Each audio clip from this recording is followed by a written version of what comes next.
Welcome to the jungle. ওয়েলকামের third part review দেবো কেমন লাগলো সিনেমাটা গল্প হচ্ছে ফিল্ম উইদিন আ ফিল্ম, যেখানে একটা 200 কোটি ফ্লপ ফিল্ম বানাচ্ছে, যেখানে অক্ষয় কুমারকে হিরো নিচ্ছে, ভোজপুরি হিরো, এই নিয়ে গল্প।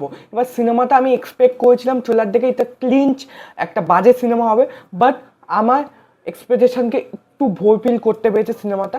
কারণ কি, সিনেমাটার মধ্যে পজিটিভ আছে হচ্ছে স্ক্রিন প্লে, কিছু কিছু পোর্শনে অ্যাক্টরস এত ভালো ভালো অ্যাক্ট্রেস আছে, তাই জন্য এর মধ্যে যে গ্যাগস জোক সেগুলো ওয়ার্ক করে যাচ্ছে কিছু কিছু পোর্শনে, স্পেশালি দ্য ফার্স্ট হাফে, ইন্টারভেল আগে পর্যন্ত, অ্যান্ড সেকেন্ড হাফে ফার্স্টের দিকে। এই সিনেমার মধ্যে খরচা করা আছে, অ্যাকশনটা বেশ ভালো, অ্যান্ড সিনেমার মধ্যে পারফরমেন্সের Akshay Kumar as a comedy he is brilliant.